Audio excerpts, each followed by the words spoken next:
Hi guys, welcome to my backyard Kentucky homestead. My name is Kim. Thank you for joining me. Today we're going to plant some seeds. Some of them, like the onions, are right on time. A few of the other ones I'm going to plant a little early. I have some micro dwarf tomatoes. I have 5 different kinds I got from Victory Seeds. Never grown these, hadn't even heard about these, but some of them say that you can grow them indoors.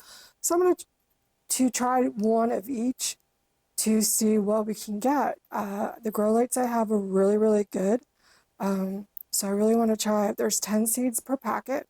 So we're going to get these in.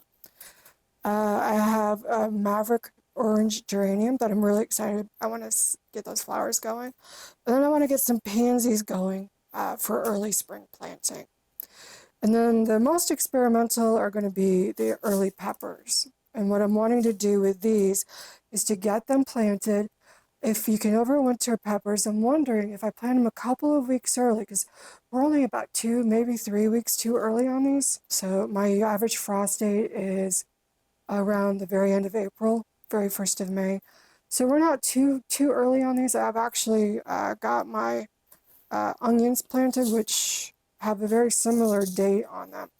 But I want to see if I can get the peppers growing, get them larger, even if I have to pot them up once or twice. If I can have larger plants ready to go outside, I really want to see if I can get fruit earlier. So we're going to go ahead. We've got sweet banana pepper from my gardener. I have not grown that one before. We have the Cubanelle pepper, which I did grow last year from my gardener. Really nice pepper. This is a bell. Well, shows a bell. These are both sweet peppers. And then we have a jalapeno pepper. I grew an early jalapeno last year and it was mediocre on production. I am trying to overwinter that. So we'll see how it does this coming year if it survives. So let's see if we can get a couple of extra jalapenos going and have them ready to go out in the garden early, or have them mature to go out in the garden when it's time to plant them outside. We're going to be doing 2 long day onions, Alyssa Craig and red Weathersfield onion. I have not grown these before. They are both long day. I am in the intermediate day range. We do have about 14 hours and 35 minutes between early May and the end of July. We have a little over 14 hours. So I'm hoping these will bulb up for me this year. So I didn't have great luck last year with my onions, but I'm starting earlier. I'm not going to overwater them because I had to restart in February, which was really set me way back. So the seedlings were way too small when I put them out. Put them in shade, which wasn't a good idea.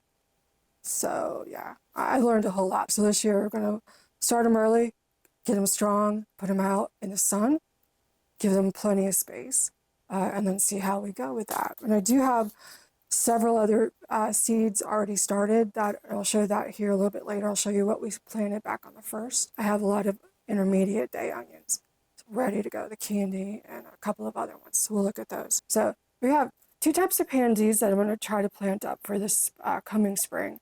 I did try to do got the blues pansy from Botanical Interest for the fall. I didn't get them started early enough. They are still hanging on.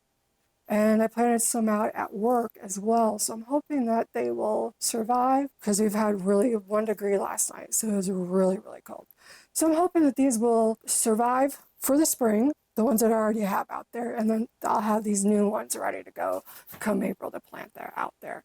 So this is a mixed color from Burpee and got the blues from Botanical Interest. We have a Maverick geranium, orange geranium that I want to try just to grow to see how far we can get it inside.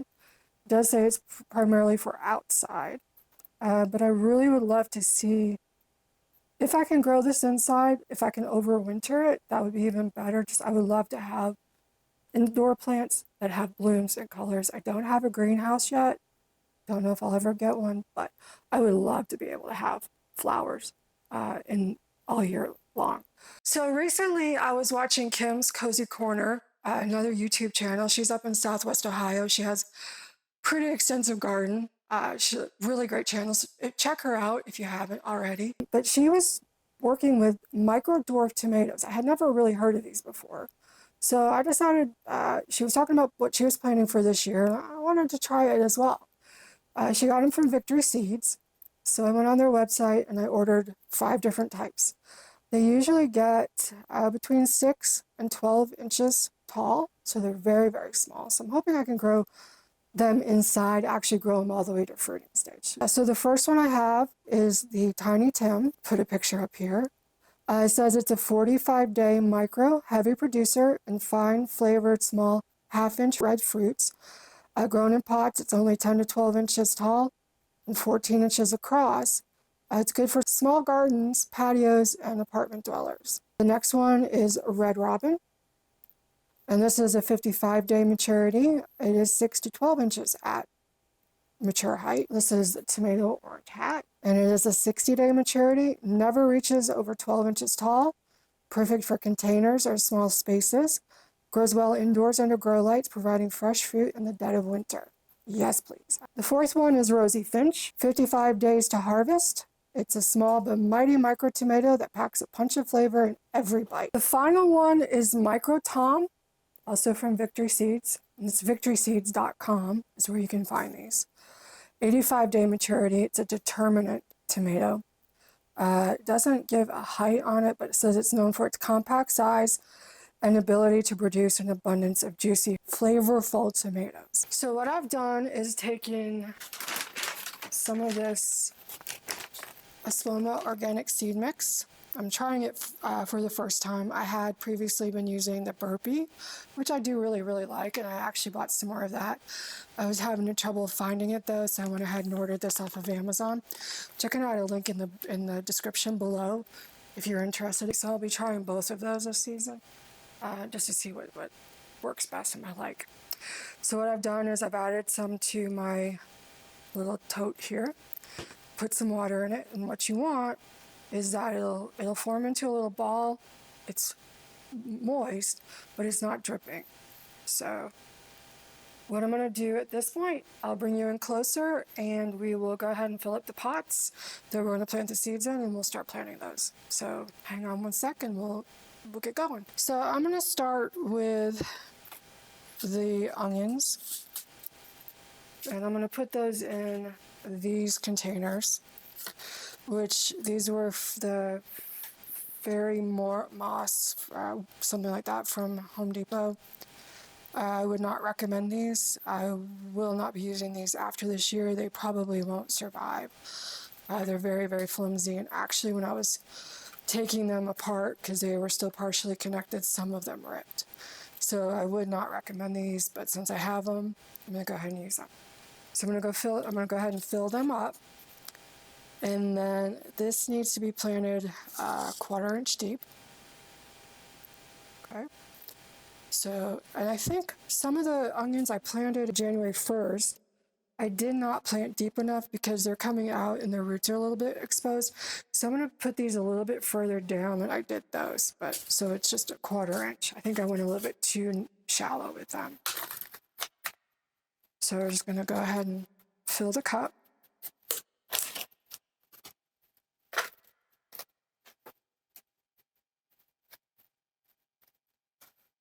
And then I'm gonna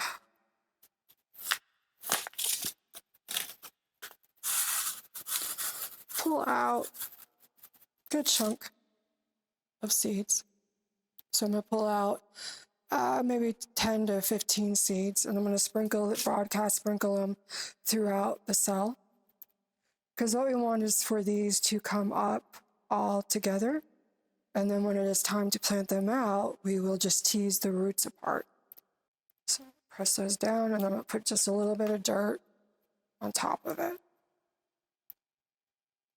And then before I set them into the grow room, I'm gonna add a little bit of vermiculite on top as well. So I'm gonna do the same thing with the peppers. These, I'm gonna put 2, just sweet banana pepper. We have the Cubanelle, and then we have a jalapeno. And I'm going to do the same thing. It's 1/4 inch deep, and I'm going to put 2 seeds per cell.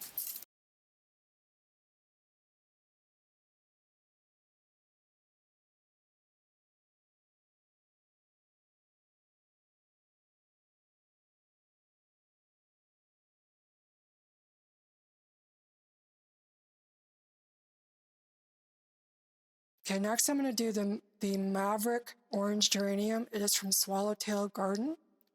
Ordered it online. Also got a number of different grasses. It's swallowtailgardenseeds.com.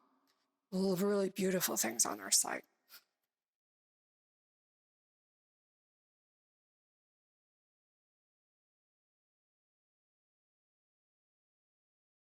And then the 5 tomatoes, we're going to do I'm going to do 1 seed each to give them plenty of space to grow. So we'll get these 5 filled.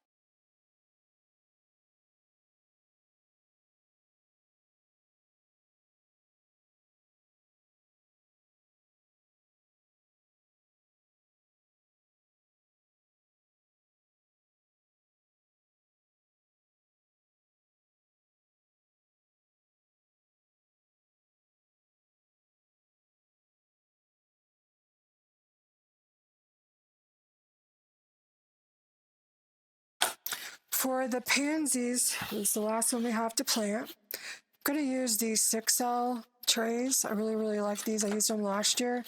You're able to pull the insert out and bottom water them.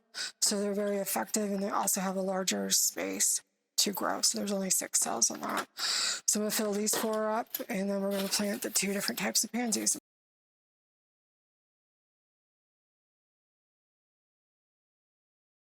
Okay. So we're going to do the pansy seeds now. We're going to do got the blues from Botanical Interest first. Says to plant it 1/8 of an inch deep. So what I'm going to do is just barely rake the soil that's already there over it. They're extremely tiny. So what I'm going to do is just put several in each one. And then I'll be able to separate them into their own containers. Because what I would like is to have plenty to put all around in pots on my porch and patio, and to share with friends and family. All right, so to water the moon, I'm going to use this sprayer, and it has a nozzle. You can do it to a more direct stream or spray. So just give them a good little soaking, just to get everything seated in there well and get it all snuggled up so it'll start germinating.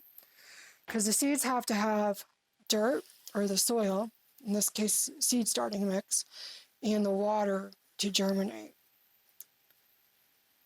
So the 2 of those will get them going. I will put a little bit of vermiculite on top, and also a humidity dome.